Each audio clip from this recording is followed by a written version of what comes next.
Hello, welcome to Sharing Community, your own channel, your own community. Please like, subscribe, and share with your friends. Thank you.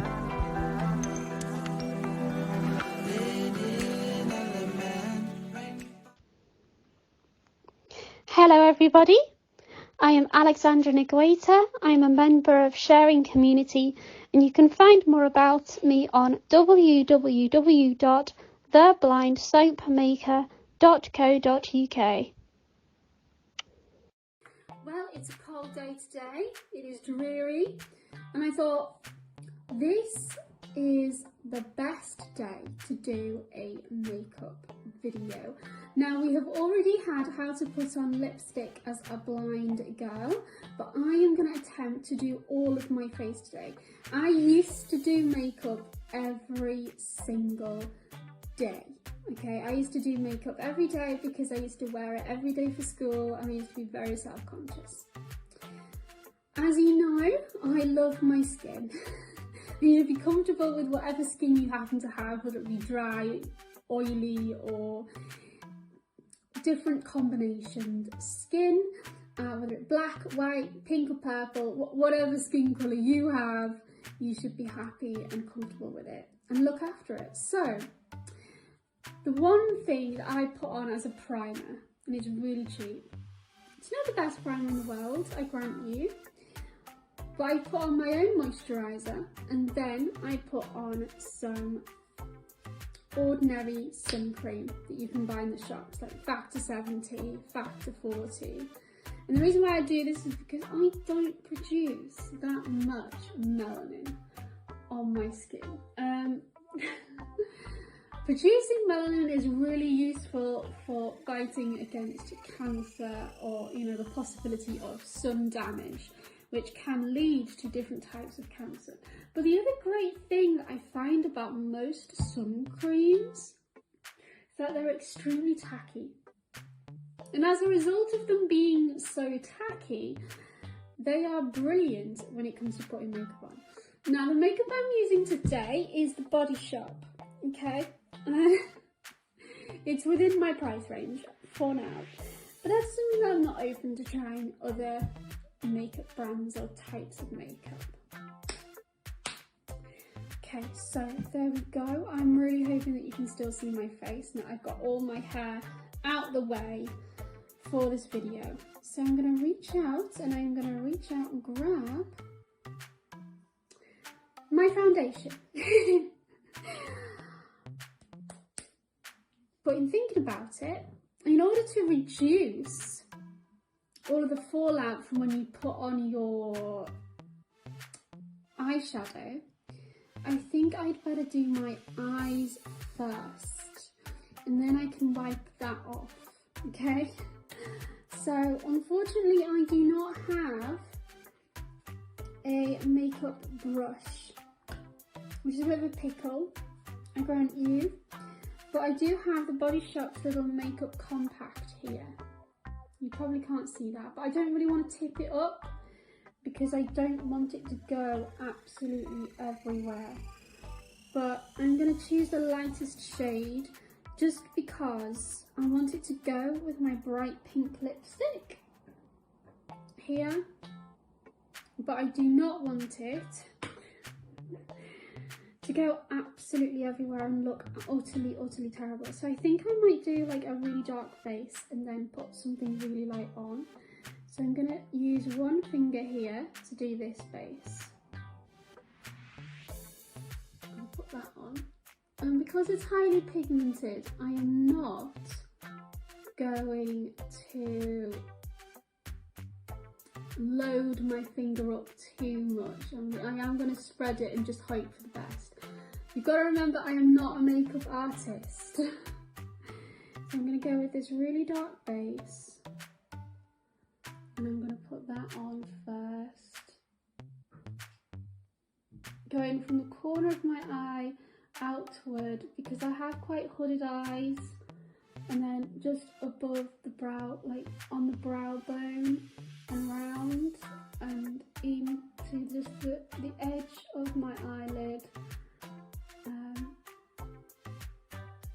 just hope for the best. Now, in order to create a certain look, when you've got hooded eyes, I've been watching videos and I'm just going to put this light pinky sparkly bit on my edges because it opens the eye out with another finger, okay? So I'm going to start from midsection and work my way down, and again, because it is quite pigmented and you know I'm not a massive makeup artist, I can't actually see what I'm doing at all. I am just putting a little bit on my fingers and then going out from the middle,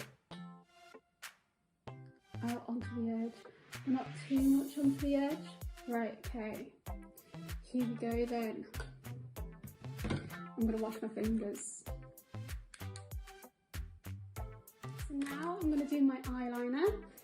In this stage, I check and make sure that I definitely have enough of a tip to my eyeliner.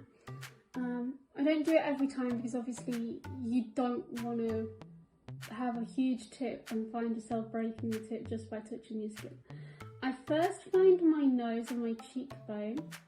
I then place my eyeliner onto the edge of my top lids so I can feel myself brushing through the fine hairs of my eyelid. And I'm going to do the same, only I'm going to open my eye and put it on the bottom lid, and I'm going to go all the way across. Now, how you put on makeup depends a lot upon the person and the people you're trying to please. There are lots of different makeup styles, which is why makeup is so incredibly difficult when you're blind, because beauty truly is in the eyes of the beholder. And for my mum, she prefers a very thin line of eyeliner, and that kind of works on hooded eyes because it makes the eye look bigger without making it look too big. Now, I am hoping that with this I've had enough practice not to put it on my eyeball. Okay, so I've chosen a light, well actually a dark chocolate brown, because for some reason I never really looked good with a black. Again, this is a bummer because you always get free black mascaras. Now I'm going to put on a mascara that is a same coloured brown. Now in order to do that, what I do is I tend to make my eyes half close them. Obviously this is a lot more difficult when you've got eyes that have a musculature that doesn't necessarily work for you. Using a finger does help, which is why you do your eye makeup first. Now again, I'm finding my nose first. I'm finding my ear actually and my cheekbones because I have quite hard cheekbones. And then I'm just brushing my eye with it half closed at the tip of my eyeliner. And I hope that every time I brush it, I'm not just clumping it on. But again, this is something that you do need sighted support with, unless you've done it and done it and done it and done it and done it and done it. And even then, you do need a bit of sighted support just to check that you haven't got it all clumped to your face. Just at the end of the day, recognise that you have a reason for it to look not the best. So now that my eyeliner and my eyes are done, what I'm going to do now is I'm going to go onto my Body Shop foundation. I'm going to take off my wedding rings, because I don't necessarily use a brush. I've got a little pad to use today, so I might as well put it on the pad. But the thing I don't like about the pads is the fact that you don't really know how much of it you've got on. And I tend to cake it on, you know, I really do tend to cake it on. I know that's not necessarily the best professionally, particularly if you're working with makeup as a makeup artist, just for cost-based reasons as well as actual necessity to put that much on your face. I go all the way up to my hairline, which I can tell you is very high because I do not have that much hair.